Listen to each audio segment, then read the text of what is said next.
I guess I would say not everything goes as planned, right? Like, we're supposed to be very flexible, and we should adapt. And just because, like, one opportunity didn't work out, or I emailed this one specific lab and they didn't respond to me, that doesn't mean it's not going to happen with some other lab. And you have so many opportunities, and you're not supposed to get every single one at the first go. You're like supposed to keep applying, keep going, and like not stopping. Welcome to the Sapience Podcast, the podcast that explores the inspiring stories and contributions from influential members of our community. My name is Sam, and I'm joined by Arushi Chamaria. Arushi has lived in India, Dubai, Los Angeles, California, and spent her formative educational years right here in Las Vegas, Nevada. Arushi received an Advanced Honors Diploma and an International Baccalaureate Diploma from Palo Verde High School. During her high school career, Arushi took courses at Harvard and Brown University. Arushi earned her 5.6 GPA while teaching and immersing herself in the learning community in Las Vegas. She even co-authored a paper in the Scientific Neuroscience Journal with Harvard men. Arushi is passionate about education and has a curiosity towards understanding the learning experience. Currently, Arushi is pursuing a neuroscience major with economic and chemistry minors at the University of Pittsburgh, while simultaneously serving as an undergraduate teaching assistant. Continuing to follow her dream of becoming a pediatric neurosurgeon by immersing herself in her clinical experience, shadowing hours, volunteering, and research contributions. Welcome, Arushi. Thank you, Sam. That was an excellent intro. Thank you. Appreciate all the work you put into research about me. And I'm excited to get the conversation going. Absolutely. I'm so excited to have you here today. So I want to start off. When I was researching, I was so impressed by your academic record. So as I mentioned, you have an impressive 5.6 GPA in high school, and you made the Dean's List in college. So what drives your passion for academic excellence? Well, I've had really great influences throughout my life with the doctors I've worked with, surgeons I've worked with, the researchers I've worked with, people I've worked with at Sapience, and but my ultimate inspiration drives from my parents. From my early years, it was my mom that was playing the crucial role with whether it was like memorizing the times table, memorizing spelling, knowing how to sound out the words, and having that basic foundation just lay down and be solid. And then my dad took over a little bit more, leaning into my higher education, whether it was in high school or right now in college with basic, we have advisor meetings before every semester, joining in those, understanding why I'm taking this class and not the other, pushing me to do and join other clubs. I think the biggest contribution was the idea to have options, that you should apply yourself wherever you can, and you can apply. The worst that could happen is you could get rejected, but the best thing that could happen is you have the ability to now choose from different options. So that's like a different motivation and different like motto that was built in, and it's continuing to grow. So additionally, the idea that, when you mention you're doing so much, they're all different, and how do you like manage them all out? Yeah. I think that mainly comes from this idea that you should pressurize yourself as much as you can early, because it builds like a bigger threshold. So like when you're older, right? Like you don't get I'm in college, I'm doing 5 classes and I have to do 3 clips, and I have to do the basic like pre-med requirements to ensure that my medical school application in the future is not jeopardized. Yeah, absolutely. So I think that idea is mainly from the fact that I mean, all my summers since 8th grade, I have like not had a quote unquote like proper summer vacation. I haven't relaxed. I haven't like dedicated myself to trips. Yeah. It's just been like understanding and working. And the 2 big pillars that I do every summer is take an academic course or take like an internship, lab, and continue to shadow. Yeah. So I think like keeping a consistency when you're at an age where your brain can like really adapt and like not be, sheltered or restricted by one idea. Yeah. I think that's like the biggest like two things that I have grown up and continuing to do. Yeah. So that helps with those. I think I want to first highlight how beautiful it is that you have such supportive parents who push you, but also let you have the freedom to choose the things that you do and support you 100% behind that. I think that is so beautiful. And then the second thing I want to say is I appreciate that you talk about this dedication and having to kind of build that muscle of hard work, right? Even when you're young. I think a lot of people forget that, you don't just get to become excellent. You don't just get to like walk into success, right? You have to kind of build up to that. You have to do things like spending your summers, and that's a sacrifice, but also, then you get to college and you are more prepared, right? I hear so often that people are thrown in to college and they're not prepared. They're not prepared to take on that independence. They're not. And so it's really a gift to be able to spend time in your younger years being able to form and grow that muscle. And how beautiful, again, that your parents really fostered that for you. Yeah, and then going back to the freedom choice, I think it's like a big misunderstanding that, people that have been doing so much since high school and middle school, they want to be doctors because, maybe their parents told them to. And for me, it was completely opposite. Like my parents are not doctors, nor is like anybody that I know in the family is doctors. But it's the ability, maybe I can choose to be a doctor despite not knowing a doctor. Yeah. Like that's the kind of freedom factor that definitely allows for that. I love that. I think speaking as a parent, I think when I see my kids, I want them to achieve more than I do. And I'm sure your parents echo that. And so for you to want to do more and want to aspire to be great things, like that is so beautiful and amazing. And I love that. So you talk about your parents being a pillar of you being able to find this aspect of yourself. But what inspired you to pursue a major in neuroscience with minors in economics and chemistry? I'm going to touch on economics first. I'm really passionate about seeing how business works, how basic world business works, which is like macroeconomics, and interested in like the basic foundations of supply demand that you usually don't think about when you're doing a business because it's like super minute. They're not always applicable. So I think economics has been very interesting in that. And I'm taking a course next semester called Intro to Health Economics. And that I'm excited about because I don't know a lot about how the insurance works, how the hospital businesses work, because it takes a lot to run the hospitals and keep it going. And there's so many hospitals in the country. So I think understanding the business aspect and the economics aspect of that is going to be very interesting. And I think the basic like knowledge about, I'm very interested in like tax. I like talking about like the government economics, which is like macro teaches you that. Yeah. International trade, tariffs, like how those impact a country's economy. Yeah. I think those questions are great and they get answered when I take these courses. Now jumping into the neuroscience and chemistry aspect, being a mental math student, is fascinated by the brain, like how much your brain can pick up so fast and change you for good.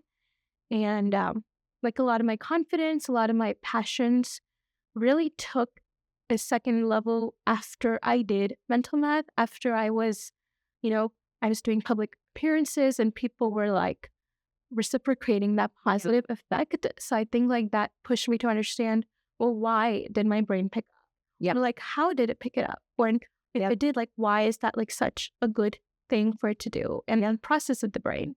And brain is the least understood organ that we have. It's very fascinating and it's so complicated. Yeah. Because unlike other organs, it's harder to reach the brain in many aspects, right? Like we can open a heart and we can see the heart muscle in the front of us. But with the brain, it's not super clear that somebody's frontal lobe is right here or somebody's, there's a problem in like this area specifically because it's all neuronal connections. It's all electricity in the brain. Yeah. I think that's super fascinating. Yeah. So you mentioned that you did some TV experiences. Can you explain a little bit more of what those were like for you? How those contributed to your journey? Yeah, it was the start of high school when I started training um, for mental math, like learning mental math and getting the flow of things. And we did our appearance in, like, I want to say 6 to 5 months after I started training. And the nicest and the proudest thing was we were the only kids that were doing that in Las Vegas. Yeah.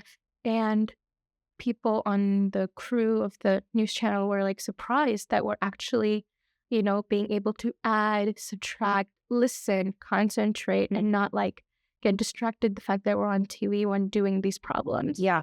So those problems were just like us running down and showing everybody that here are like all these like long stream of numbers, and we're adding, subtracting, multiplying, dividing, whatever you're asking us to do without hesitation or like without, I'm not really sure, or let me get a paper out or a pencil. It's all in the head. Yeah. I think that was the biggest like confidence booster I've ever had. And I think people were surprised, and they were surprised in the extent that it was like a good positive surprise that, maybe I don't know like why I didn't learn this, right? Like, so people were reciprocating that kind of question. I think that's where the TV experience was like great. Yeah. First of all, I've seen the interviews and you doing mental math. It is otherworldly impressive. So at first, I didn't know what mental math was. So maybe could you give us like a brief 1 to 2 sentence description of it for any of our listeners who wouldn't know what that is? So mental math focuses on the tool abacus, and the idea is that when you get good with the tool and good with the training, you imprint the tool in your brain, and instead of using your hands, using pencil, paper, you're adding, subtracting, any form of math calculation all in your head just by envisioning that tool. Okay. And that's what mental math teaches you. And there's so many positive effects. Your memory is increased, your language vocabulary increases, your photographic memory takes a little bit of shape if it wasn't like always malleable. Yeah. And you get like so many good things out of that, not just like, in terms of like act, but you get that like physically in your brain and like physiologically, obviously. It's clear why you would be interested in neuroscience, with thinking about how amazing our brain can be to like focus and memorize this tool that you can use and learn. So obviously it's clear why you would be interested in neuroscience. So having talked a little bit more about your major, why you're interested in neuroscience, I want to back up a little bit and talk about you attending Harvard Summer School and Brown University. How did those experiences shape your academic journey? That was my first time interacting with college professors and interacting in a more professional setting, because those were like all undergraduate level classes, and we get to have those undergrad credits as a high schooler. I took 2 courses with Harvard. I took poetry writing and I took becoming a brain scientist. My favorite was becoming the brain scientist for one particular reason, that apart from the classwork, they actually paired us with an actual research lab. And despite it being virtual, we got to help out with data collection, data objectifying the data, and quality control is what we call it, that I got to do with imaging. That was very interesting. I got to be in lab meetings and meet other researchers. My actual researcher was great. He's a great mentor, still is, and he helps me out in every aspect that he can. And I got to meet really good research assistants, the ones that are in college or are in their gap year applying to medical school, graduate school. So apart from just the science aspect that I got to learn, the personal connections and the growth that you learn, this is how we should connect with people, networking. That was a big aspect out of that class. Poetry writing was even wonderful. I got to meet poets that joined our class online, spoke about their poetry, any new poetry they're writing, and they got to hear our poetry, and we would do like poetry discussions like every week.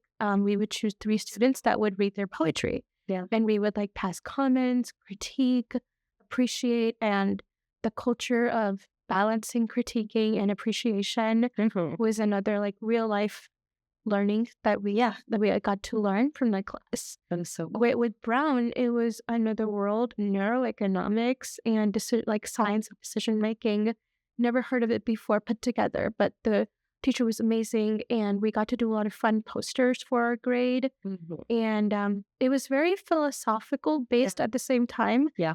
And a lot of nice philosophy papers were introduced, and we studied those and got to write our own mini paper version for the final of our class. And I think it really makes you think about decisions. Yeah. And that was a good experience. I loved when you mentioned your experience at Brown, and you were talking about neuroscience and economics. Your face lit. Like, I can so tell this is your passion. It's so amazing. So I want to go to your experience with Harvard a little bit. You studied poetry, you studied brain science, but you also published a paper with Harvard Med. You co-published a paper. Can you tell us a little bit more about that? Yes. So when in a research setting, you help out with data collection, you help out with mini writings. Sometimes the PI or the postdoc that you're working with, they appreciate the work that you do and they credit you by writing your name on that paper.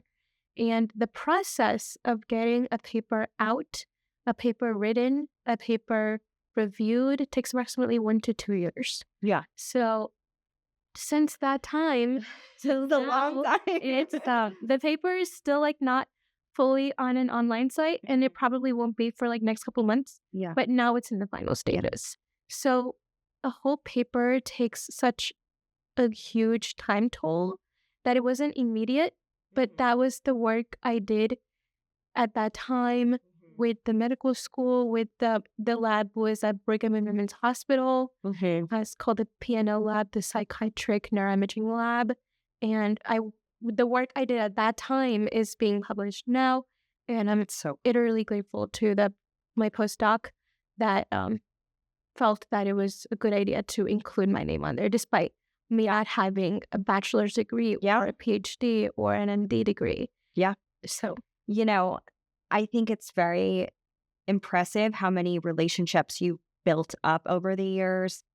And I think, it's not just about what you know. Obviously, that's so important, but also who you know. And you being able to take the time and form those relationships I think it will be so beneficial for you down the line, but also so impressive to learn about and hear about, you co-publishing papers.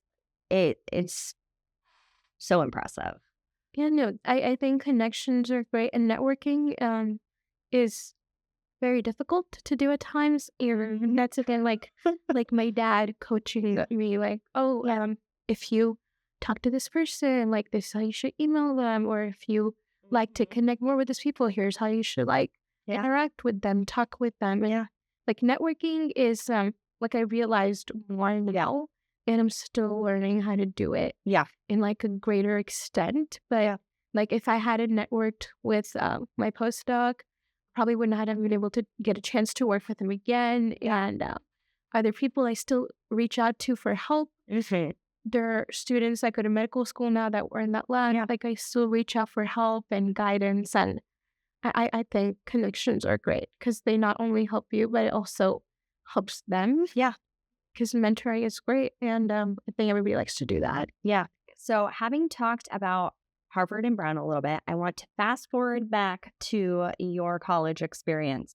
Now, you have countless hours of clinical experience, shadowing, internships. How have these experiences and the skills that you've developed during these experiences impacted you or motivated you to pursue your career in neurosurgery? Yeah, with shadowing, my very first shadowing experience was in a clinic. So it was in Vegas. I worked with 2 amazing doctors, a neurologist and a cardiologist. And the biggest lesson I learned and I understood is it's not the medicine that takes time, and it's not the understanding the logic behind it. why we're prescribing this medicine, or why this disease exists, or how you have the symptoms for a disease, or how you diagnose something. I think it's mainly about how well you talk to your patients, how will you make them feel comfortable, and what kind of decisions you make that will be the best for them, and not always like, well, the book taught me if this person has an A disease, they should get the B treatment. So I think that's one of the biggest things about being a doctor, physician, or just in the medical field, is that you need to make decisions that are good for your patient always. Like it's not the logical aspect all the time. It's you have to balance it out with the patient and what would be the best for them. And so that was my clinical experience. I got to work with amazing residents because they matched there and they were working there.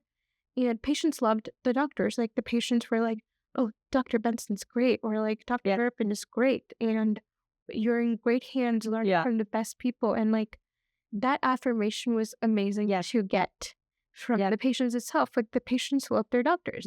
You know, like personally for me, like I hate going to the doctors. So it's like, it was a little ironic. They're like, they would love to come to see their doctors.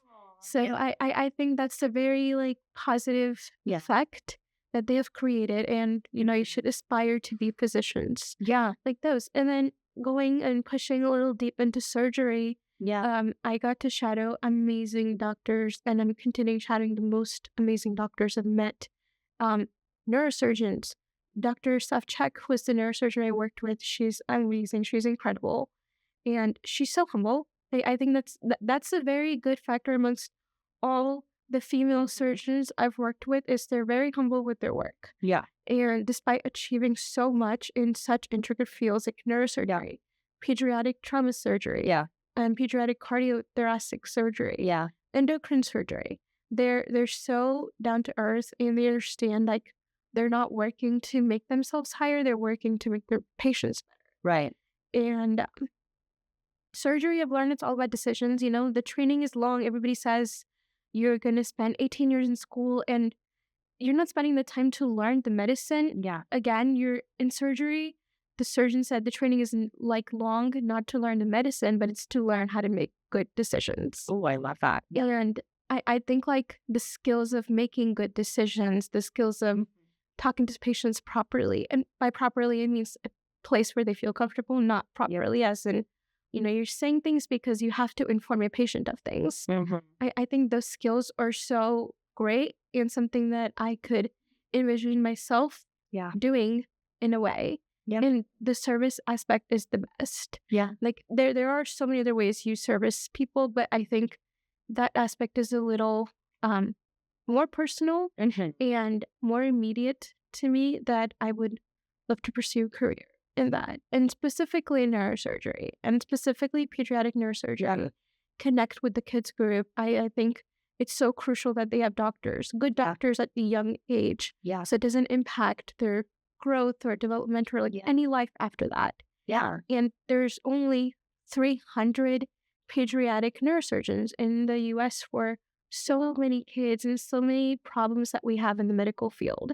So there's a strong need for more surgeons specializing in pediatrics, because their brain and their medicine is very different than adults. It's not just like their brain is smaller, or like physiologically they have tinier vessels. It's more intricate than that. And I think it's very important to also emphasize all of the groups. And I think surgeons are really great, and I've loved standing in the OR. Like that's like the best place I want to stand. It's great. Like you have people that are like, so like it's like a show. You're watching a show, a real life show. Like everybody has a role. And everybody's putting everything down. Everybody's like, oh, I'm doing this, I have to get that. This, I have to get that. And like it's kind of like a hustle. Like everybody's like running a race almost. But it's a marathon. It's not a sprint. And like the continuous focus that everybody has in the room, despite like such a long or such a short surgery. The details, and I think the teamwork aspect is great in an OR. I was going to say something that resonated with me with you talking about your experience observing in the OR is kind of the synchrony I feel like it would take for everyone. It's almost like everyone just kind of working harmoniously. And I think that's kind of what I hear from what you're saying. And I think that there's a beauty in that too, because it's an art to be able to work in a team setting with other people. And I think a lot of your experiences add to that and why you're interested in that. Could you tell us a little bit more about some of your other notable experiences? Yes, I think apart from the more medicine side, I have enjoyed research. So I work in 2 labs right now. There's one I do over the weekend and one I do over the weekday. Weekday is amazing. That's like your traditional neuroscience lab. We work with mice. It's studying the neurology of PTSD. And I have a very interesting PI. He just moved to Pittsburgh, and he's getting the hang of Pittsburgh after living in New York. So no, he's been great. And I like the work I'm doing. I'm learning how to do minute brain slicing. And when we do brain slicing, we get to plate them. And it's, Wow. I think it's like, it's been hard because they're so small and you cannot actually touch the brain tissue itself. Yeah. I think like me getting like those hands-on skills have been great. Like it just opens up more opportunities that later, if I want to do my own research, I know how to function with these skills. And so it's been great because of that. My weekend lab, though, that's me working with adolescents. It's an adolescent sleep lab. And we have kids that are in, like, they get put through a sleep deprivation protocol, and it's time isolation. So a lot of, like, us research assistants, like, help with them, assist them, play with them to keep them engaged. And that's been a very good, notable experience for me, like, working with kids in, like, their lowest times and, keeping them going. And the amount of resilience the kids have, the amount of drive that, I want to get through this research, like I want to send my data in properly. I think it's great. Like, they have so much motivation and they're getting so much to the medicine community without even realizing how much they're giving to the medicine community. And those experiences in labs have been amazing. Something that's definitely on the cards in the future. Yeah, that's amazing. Thank you so much for sharing about that. You mentioned that you work with kids. What advice would you give kids who are currently in the CCSD educational system here in Las Vegas? Yeah, I think with CCSD or just like high school, middle school in particular, anywhere, I think it's to apply as many things as you can. Okay. Especially like when you're just exploring, right?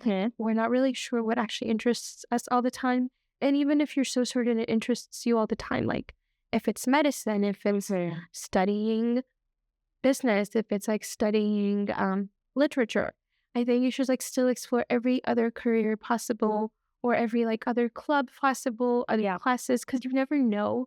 And maybe that you were perceiving that I want to go into literature, but you might end up liking something else while you're exploring. So I think the key is to always be exploring and apply yourself as much as you can. Like, I feel like there's no restriction to things you cannot do. And I think the key problem is just finding ways to do it, right? Like, I want to apply for this thing. How do I apply for this thing? I think the how finding to apply is the critical part rather than, I think, most of the times finding what to do. Absolutely. I think just always have options and apply as many places as you can, not just for college, but by apply, I mean like, I mean, not just for colleges, but just like clubs, experiences, sports, anything that you're like even minutely interested in. Or you're like, I want to explore that. I think just keep exploring. Yeah, absolutely. I want to ask a little bit of a follow-up question to that. So you mentioned before how important your parents were in immersing you in those experiences as a young child. Do you have any advice for people who maybe don't have as much support from their parents? Who should they turn to? Where are good resources, not necessarily resources, where are good avenues for them to look for these clubs and stuff? Yeah, I think if anything, the school itself, any teachers in the school, primarily are, I think now technology is so great that we find so many opportunities virtually. And that makes it very accessible. I think just I think researching Yeah. is a great avenue for that. And if anything, any school admin, any teacher, any counselor, like anybody that you can turn to and just talk about things, you never know who can help you with what. But I do believe like the correct mentorship is very important. Yeah. And trusting that the mentorship is very important. Yeah. More than just, having. Yeah, absolutely. I think something that our listeners might resonate with is the ability to even find these mentors for their kids. Some parents might not be able to fulfill that with time requirements and stuff. So I think, like you said, reaching out to teachers and counselors and people at the school, I think that's a good idea and something that I think, again, our listeners could take into their personal lives to be able to implement this, to be able to get them those experiences that prove to be so crucial for you during your journey. With that being said, I do want to talk about some of the challenges that you did face during your journey. And could you tell us a little bit about some of those challenges and how you've overcome them? Yeah, I think not getting overwhelmed is the thing that I had to deal with. You want to have a very good resume. You want to have a good sense of all-rounded aspect in your application. So you apply yourself to a lot of places, but making an individual like track list for everything you're doing, not overlapping things or like not putting one thing over the other. I think time management was a big key factor, because I feel like for me now, if I have everything planned out, despite it like not being done, the fact that I have it planned out gives me like more at peace and puts me a little bit more to like path, calms me down. So you think like managing was the biggest challenge, and managing was resolved with time management. Okay. Aspects. Amazing. Yeah, I think time management is so crucial, especially when you are balancing things like extracurricular activities and school and programs and clubs. So I think time management is such a critical skill, and it's something that you take throughout your life and so important if you learn early on in your life. What tips would you offer students who do aspire to pursue a career specifically in medicine? Yeah, I'm at the very tip of the hierarchy. I mean, not tip of the hierarchy, but I'm at the very base of the hierarchy in medicine at the moment. But I think, like, so far what I've learned is medicine is very, and I don't want to use the word challenging, but I think medicine is very, it wants to filter you out, like the pre-med track, the pre-med requisites, the finding all these opportunities. I think they challenge you at every little step to make sure that when you are a physician and you're working on call or and you have a tough patient, you wouldn't like break down. So I think medicine is just making sure that you're strong enough that doesn't matter what situation you're put in your field or even outside, that you won't particularly break down or stop. So I think medicine challenges you every step to that extent. Like it really pushes you with everything, and everything requires. Like some things you have to do that are not required, and some things that are just fun. Some things you do because they're required by the medical school you want to apply to. But I think keeping focus and keeping yourself centered and remembering you don't have to do everything all together. It's all like step by step is just a crucial thing. So I know you mentioned that you really have known for a long time that you wanted to pursue medicine. Not your whole life, but you've known a decent amount of time. What would you say to young Arushi wanting to go into medicine? What would be some words of encouragement, some things that you would want her to know?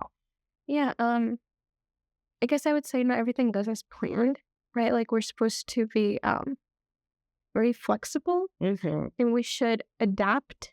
And just because like one opportunity didn't work out, or I emailed this one specific lab and they didn't respond to me, that doesn't mean it's not going to happen with some other lab. And you have so many opportunities, and you're not supposed to get every single one at the first go. You're like supposed to keep applying, keep going, and like not stopping. So I think like just because this one lab didn't work out or this one thing didn't work out doesn't mean the next thing that you're a part of is not going to be as good. Yeah, keep going. Keep going. I love that. So can you tell us a little bit about where you're going next, right? What are your personal, professional goals that you're working on? What is next for you? I think I want to develop a sense of balancing my two big passions. I love education and I love working with kids, and balancing that with my neuroscience goals, and balancing with college and like maybe do something to combine them both would be a good goal to set at the moment. And of course, working towards the steps of the medicine field simultaneously. What about personally? What's next for you personally? Outside of school, outside of medicine? Outside of school, outside of medicine, I think the biggest is storytelling. I want to work on expressing how things have been going for me or how my journey was, and just sharing how things have been. I think personally I would want to focus on storytelling. Yeah, storytelling, and I love that. Building a sense of confidence and learning how to connect more, network more, how to converse with people, and etiquette with people. I think that's something I want to work on personally. I love that. I love that. So I want to follow up with that. So we talked about your professional goals, your personal goals. How do you see your future in neurosurgery and education evolving? Neurosurgery, I'm very excited. I hope to pursue the medicine, and I definitely do want to go into the research aspect of it because, medicine is constantly evolving, and there's a lot of new technology and techniques that have been, figured out and invented that people use on a daily basis. Absolutely. So I think I want to, if I see myself in the future, it would be like, yes, doing physical surgeries, but also like doing research with neurosurgery. Yeah. And education would be simultaneously pulled in with that in an aspect of some projects. And I think those would be like a good starting point. Yeah. Again, that's the goal.